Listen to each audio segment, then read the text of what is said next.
Inflation is often described as the rise in prices. But more fundamentally, inflation is the gradual decline in the purchasing power of money over time. In other words, the same amount of money slowly buys fewer goods and services than it once did. And to understand why that happens, we have to go back to the very beginning of money itself. Before money existed, people relied on barter. Goods were exchanged directly for other goods. But this system had many limitations. It was difficult to find someone whose needs matched yours. Goods were hard to divide precisely, and trade was slow and inefficient.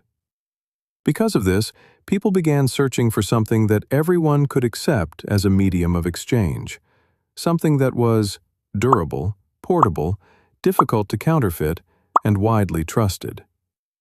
For thousands of years,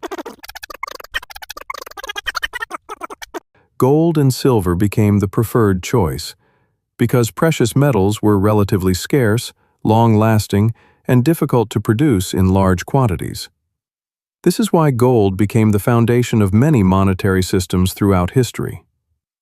But as trade expanded, carrying large amounts of gold became impractical.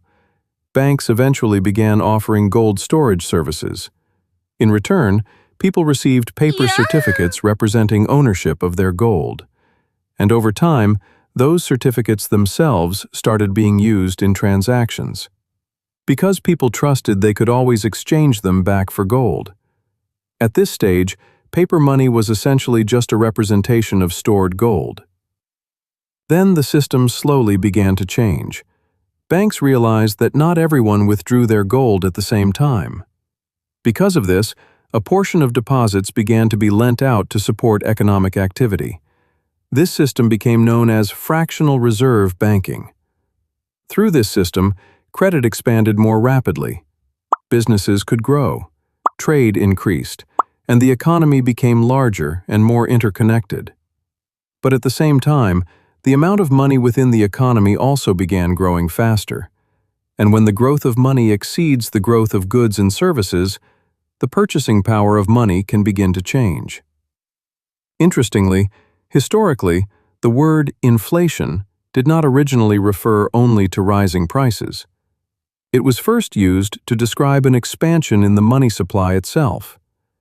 Rising prices were seen as one of the consequences, because when more money chases roughly the same amount of goods, the value of each unit of money can shift. Under a gold-based monetary system, the supply of money was relatively limited. This created discipline in the growth of the money supply. But systems like this also had limitations. Governments and banks had less flexibility during financial crises, recessions, or periods requiring major economic stimulus. Because of this, many modern nations eventually transitioned toward fiat money systems. A fiat currency is a form of money whose value is supported by public trust, government institutions, and the broader economy, not simply by its convertibility into gold. One of the most significant turning points came in 1971, when U.S. President Richard Nixon ended the convertibility of the U.S. dollar into gold. This event became known as the Nixon shock. And from that point forward, the global financial system gradually moved toward the modern fiat system used today. This system gave governments and central banks greater flexibility in managing economies, but it also allowed the money supply to grow faster than it typically did under the gold standard. Today, many central banks around the world intentionally target low and stable inflation, often around 2% per year. The goal is to support economic activity, encourage investment, and reduce the risks associated with severe deflation. Because in modern economies, prolonged deflation can also create serious problems. Even though 2% sounds small, inflation compounds over long periods of time, which means small changes repeated continuously over decades can eventually have a major impact on purchasing power. The same amount of money in the future may buy fewer goods than it does today. However, inflation does not affect everyone equally. People who hold only cash over long periods of time are generally more exposed to declining purchasing power. Meanwhile, assets such as businesses, stocks, and real estate often tend to adjust alongside economic growth and inflation over time. And this also helps explain why asset prices often rise so dramatically. As the money supply increases, some of that money tends to flow into financial markets, investments, businesses, and real estate. As a result, asset prices in many countries can rise faster than average incomes. This phenomenon is often associated with something known as the Cantillon effect, the idea that newly created money does not enter every part of the economy at the same time.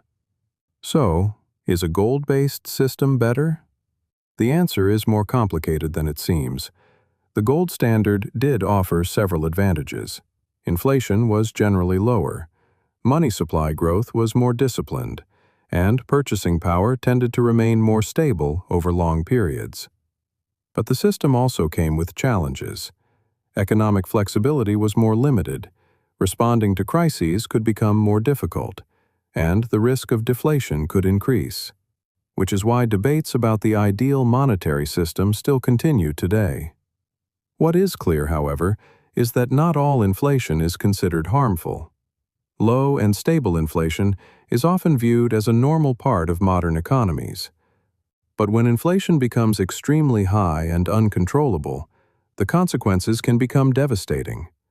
History has seen several extreme examples, such as hyperinflation in the Weimar Republic, hyperinflation in Zimbabwe, and crisis in Venezuela. In situations like these, people can eventually lose trust in their own currency, which is why many individuals try to protect their purchasing power in different ways. Some choose to build businesses. Some invest in stocks or real estate. Others focus on improving their skills and productivity so their income can continue growing alongside economic changes. In the end, inflation is not simply about rising prices. It is part of a much larger economic system that influences money, assets, investments, and everyday life itself. And perhaps the most important question is no longer, will inflation continue to exist? But